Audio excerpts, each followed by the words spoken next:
Business economics का chapter number 1, उसका unit number 1 है इंट्रोडक्शन टू बिजनेस इकोनॉमिक्स। तो आज हम वो रिवाइज करेंगे।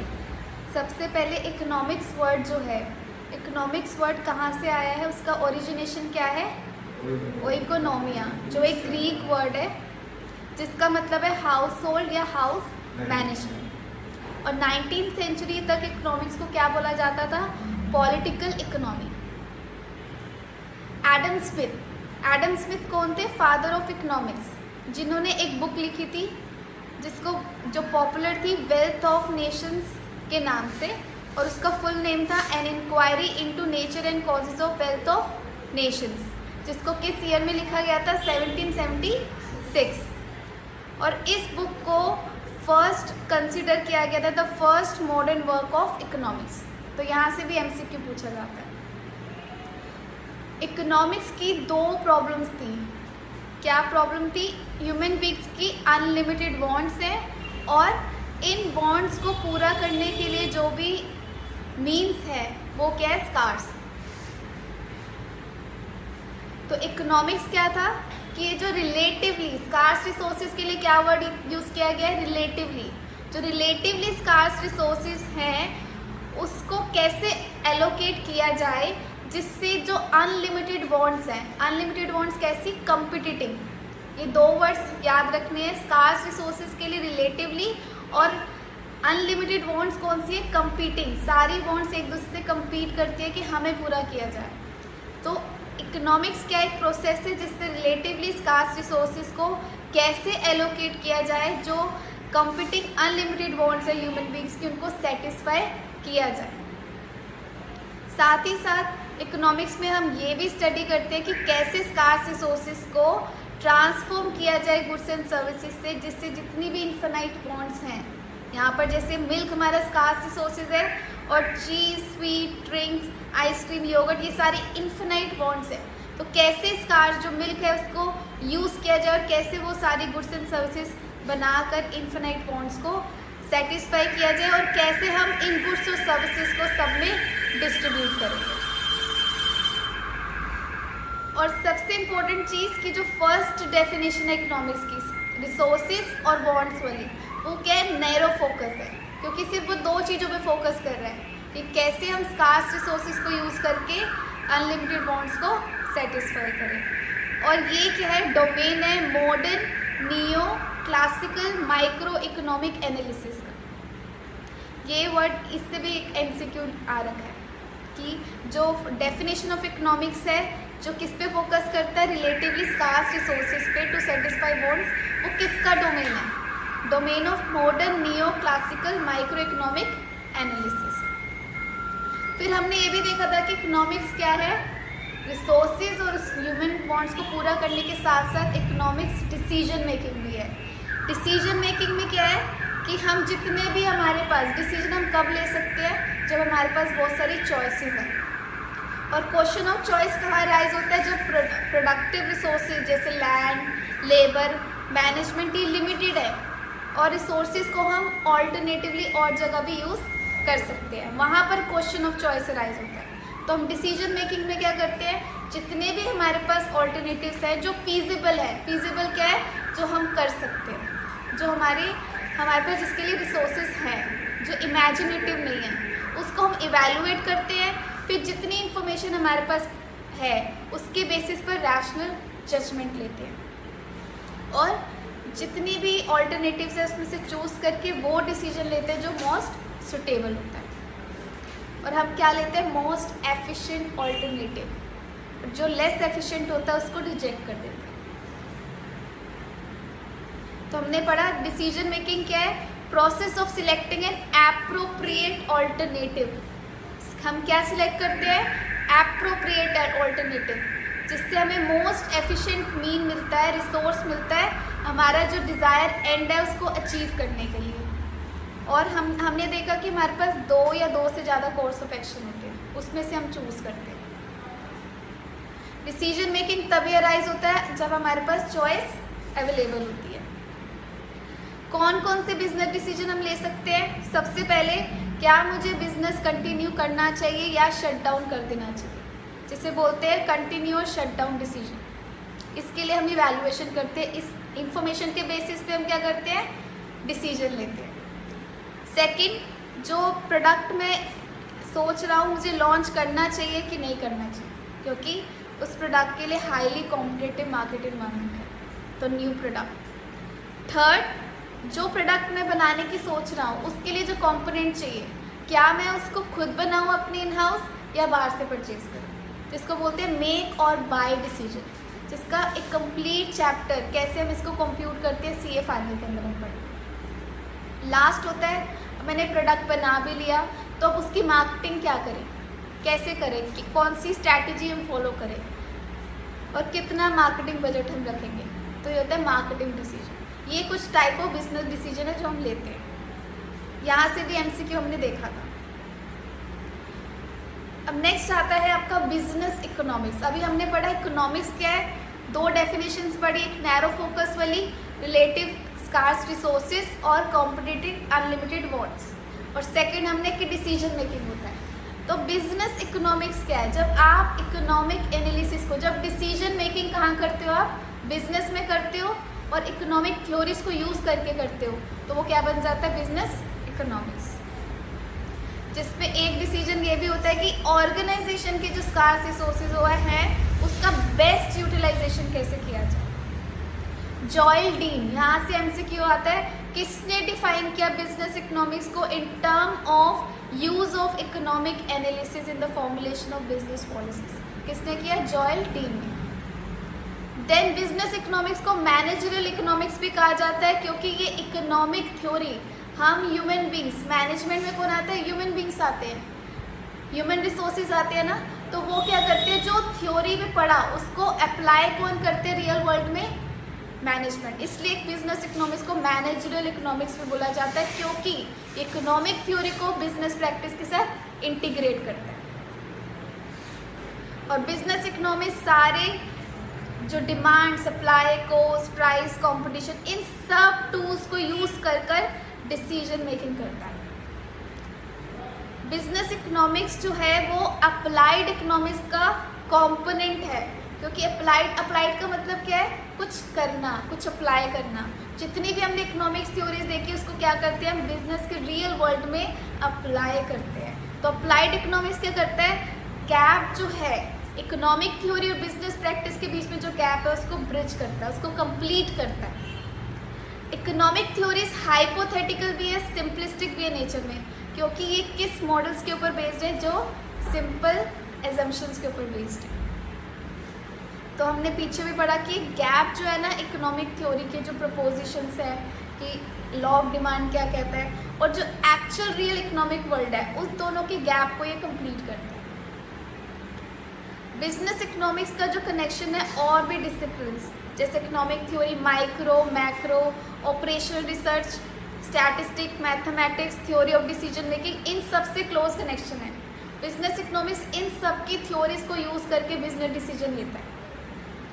बिजनेस इकोनॉमिक्स सिर्फ बिजनेस डिसीजन मेकर्स के लिए नहीं इंपॉर्टेंट, जो नॉट फॉर प्रॉफिट ऑर्गेनाइजेशंस है वो भी इकोनॉमिक थ्योरीज को यूज करते हैं। नेक्स्ट आता है subject matter of economics. Economics का सब्जेक्ट मैटर क्या है, माइक्रो, मैक्रो। जब हम एक इंडिविजुअल के बारे में बात करते हैं, एक इंडिविजुअल कंपनी के बारे में बात करते हैं, पूरी पॉपुलेशन में, एक बच्चे के बारे में बात करते हैं पूरी क्लासरूम में कि उसके कितने मार्क्स हैं, एक कंपनी की जो ऑटोमोबाइल इंडस्ट्री है उसकी एक कंपनी टाटा के बारे में बात करें, उसकी क्या प्रोडक्शन है, उसकी क्या सेल्स, कितनी सेल्स हुई है, कितनी इनकम है, तो वो क्या होता है, micro. Micro economics Greek word से डिराइव हुआ है, माइक्रोस जिसका मतलब होता है स्मॉल, और मैक्रो किस वर्ड से डिराइव हुआ है, मैक्रोस जिसका मतलब होता है लार्ज। जब हम पूरी वर्ल्ड की बात करते हैं, पूरी पॉपुलेशन की बात करते हैं, तो हम मैक्रो इकोनॉमिक्स कर रहे हैं। माइक्रो इकोनॉमिक्स स्टडी है particular firm, particular house hold, individual price, wages, income, industries, individual industries, particular commodity. तो ये डेफिनेशन किसने दी, प्रोफेसर बोल्डिंग ने। प्रोफेसर बोल्डिंग ने कहा कि माइक्रो इकोनॉमिक्स एक पर्टिकुलर फर्म, एक पर्टिकुलर हाउस होल्ड, एक इंडिविजुअल प्राइस के बारे में। और प्रोफेसर मैकडॉनल्ड ने क्या कहा कि मैक्रो इकोनॉमिक्स फॉरेस्ट को एग्जामिन करते हैं, एक ट्री को नहीं। तो ये क्या करता है, एग्लार्ज जो एग्रीगेट्स है, एग्रीगेट क्या होता है, टोटल, उनके बीच के रिलेशनशिप को एनालाइज और एस्टेब्लिश करता है। मैक्रो इकोनॉमिक्स को प्राइस थ्योरी भी बोलते हैं, क्योंकि ये जितनी भी टोटल प्रोडक्शन में क्या क्या आ रहा है उसको भी डिफाइन करता है। और मैक्रो इकोनॉमिक्स को इनकम थ्योरी कहते हैं। प्राइस एक प्रोडक्ट का होता है, एक चीज़ का होता है, इनकम पूरी पॉपुलेशन की देखी जाती है।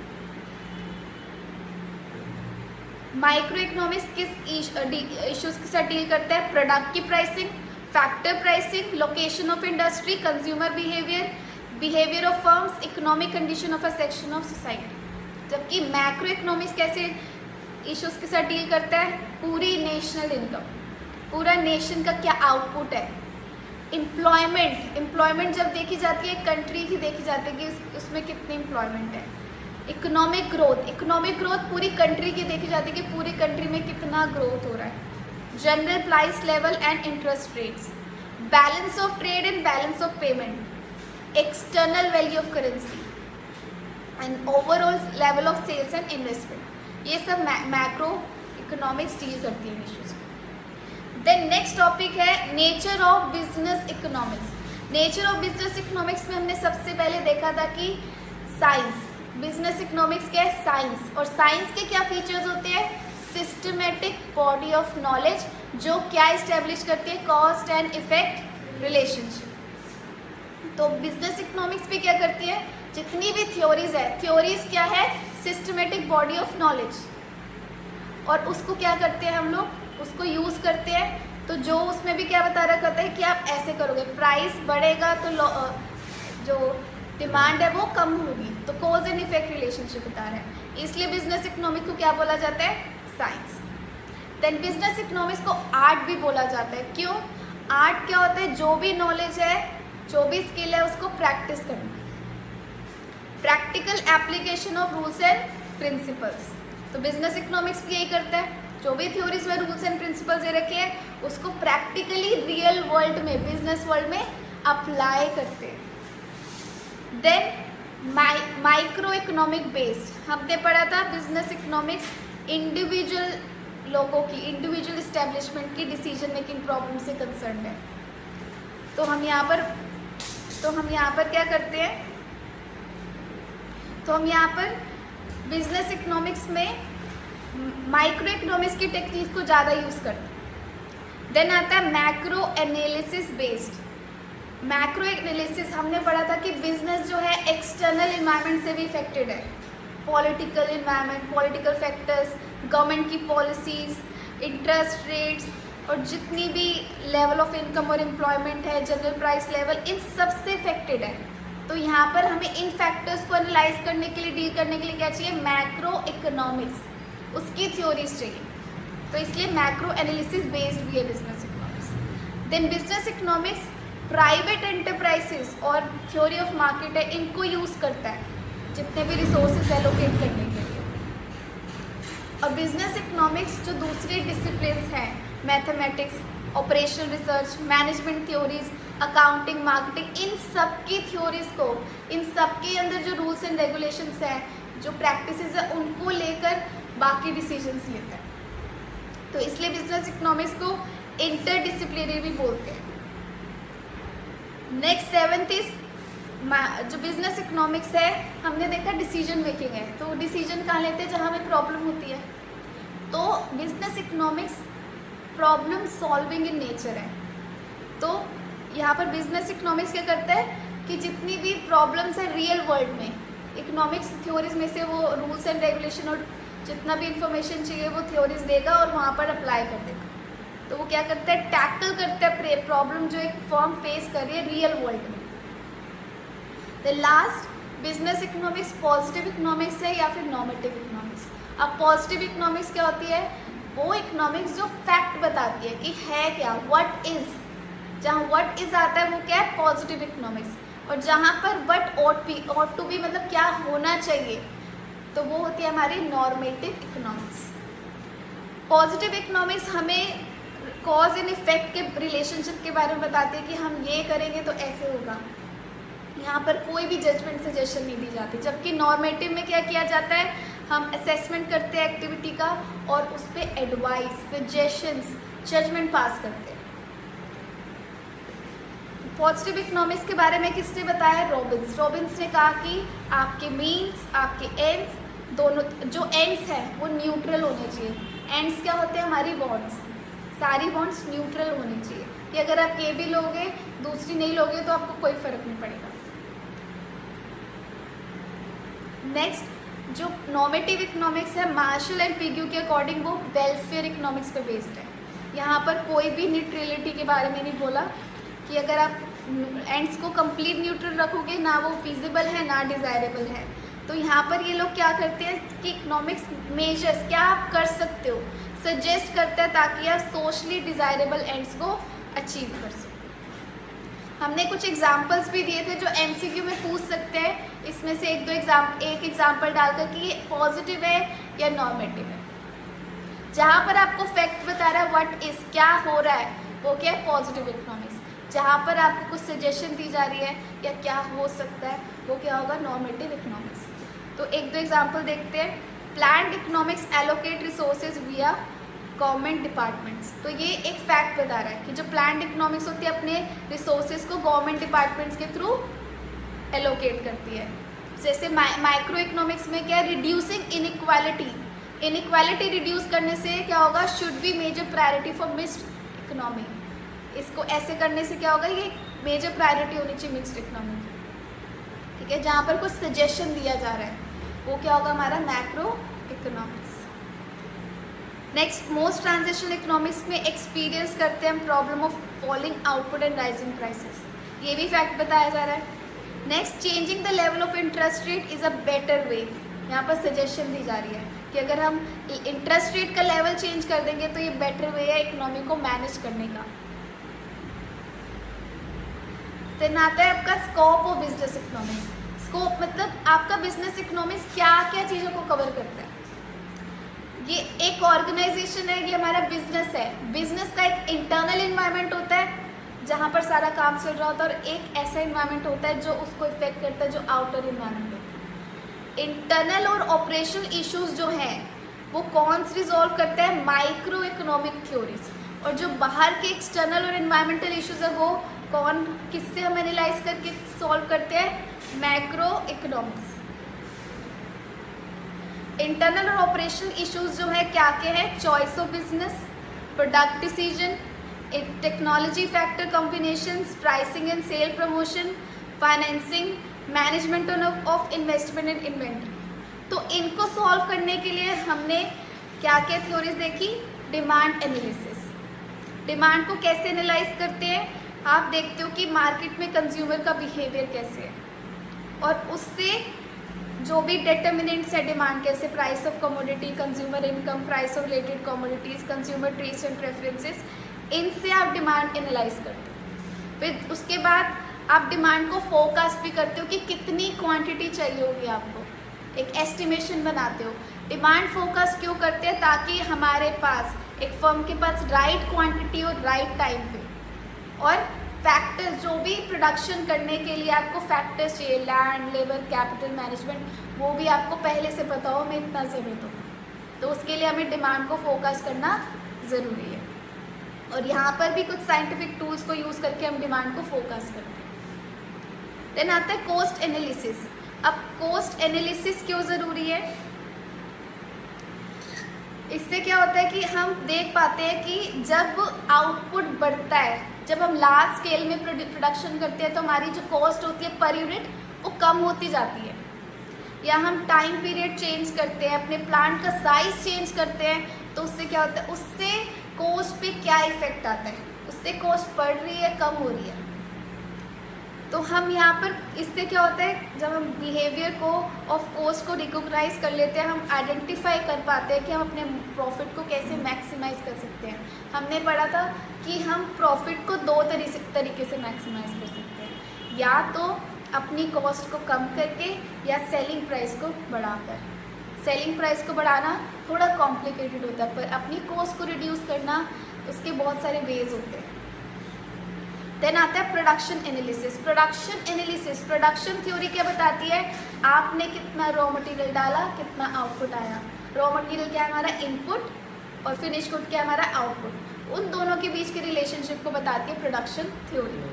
प्रोडक्शन एनालिसिस क्या करती है, हम प्रोडक्शन एनालिसिस क्यों करते हैं, प्रोडक्शन करनी है, इसका एनालिसिस क्यों करते हैं, ये देखने के लिए कि हमें कौन सी टेक्नोलॉजी चाहिए प्रोडक्शन करने के लिए।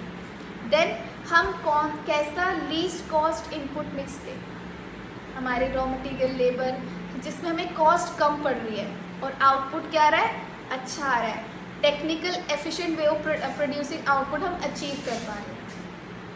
देन आता है इन्वेंट्री मैनेजमेंट। अब आपको बताया था स्टॉक हमें चाहिए होता है ताकि कंज्यूमर जब आए हमारे पास स्टॉक हो, पर उसको मेंटेन करने के लिए भी क्या लगता है, खर्चा लगता है। एक रूम चाहिए होगा उसको स्टोर करने के लिए, और कुछ गुड्स होते हैं जिनके लिए हमें एक्स्ट्रा कुछ एफर्ट्स करने पड़ते हैं, कुछ मेंटेनेंस करनी पड़ती है। जैसे फ्रूट्स और वेजिटेबल्स के लिए हमें कूलिंग फ्रीज़र वगैरह चाहिए होते हैं। तो इन्वेंट्री पॉलिसी भी हमारी प्रॉफिटेबिलिटी जो है फर्म की उसको इफेक्ट करती है। इससे क्या होता है, firm optimum stock of inventory को मेंटेन कर पाता है। तो यहाँ पर कौन कौन से बिजनेस इकोनॉमिक्स मेथड यूज़ करते हैं, ABC analysis, simple simulation exercises और मैथमेटिकल मॉडल्स इन्वेंट्री मैनेजमेंट के लिए। देन आता है market structure and pricing policies. अब किस मार्केट कंपटीशन में आप हो, मोनोपोली में हो, मोनोपोलिस्टिक में हो, ओलिगोपोली में हो, उसकी कुछ प्राइसिंग पॉलिसीज होती है हर कॉम्पिटिटिव इन्वायरमेंट की, हर कॉम्पिटिटिव मार्केट की। तो आप उस प्राइसिंग पॉलिसीज के अकॉर्डिंग ही अपने क्या करोगे, प्राइसेस फिक्स करोगे। तो यहाँ पर माइक्रो इकोनॉमिक्स ये भी एनालाइज करता है कि कौन से कंपटीशन में और उसकी प्राइसिंग पॉलिसीज क्या है, उसके अकॉर्डिंग आपकी जो मार्केटिंग स्ट्रेटेजी है और क्या प्राइस होगा वो प्रॉब्लम सॉल्व हो जाएगी। रिसोर्स एलोकेशन, बिजनेस इकोनॉमिक्स मैंने बताया था लीनियर प्रोग्रामिंग जो कॉस्ट का एक सब्जेक्ट है आपका, ऑपरेशन रिसर्च का एक चैप्टर है।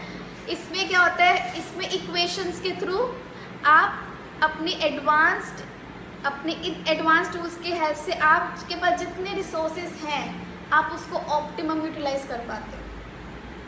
प्रॉफिट एनालिसिस, जब अनसर्टिनिटी आएगी तब कैसे प्रॉफिट को मैनेज करोगे, जब लॉसेस आ जाएंगे, जब एकदम से जो आप प्रोड्यूस कर रहे हो उसकी डिमांड नहीं रहेगी, तब कैसे प्रॉफिट को मैनेज करोगे, मेजर करोगे, उसको बोलते हैं प्रॉफिट एनालिसिस।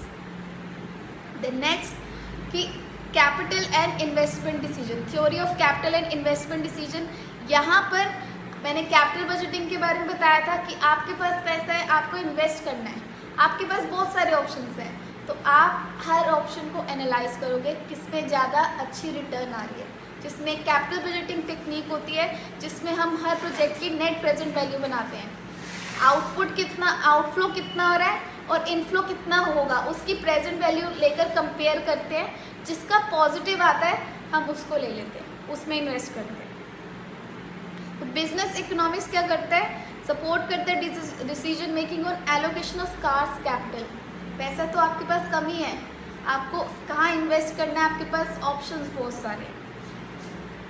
देन लास्ट जो टॉपिक है इस चैप्टर का, इस यूनिट 1 का, macro economics apply to environmental और एक्सटर्नल इश्यूज। इन्वायरमेंटल फैक्टर्स का बहुत सिग्निफिकेंट इन्फ्लुएंस है बिजनेस के फंक्शनिंग और परफॉर्मेंस पे।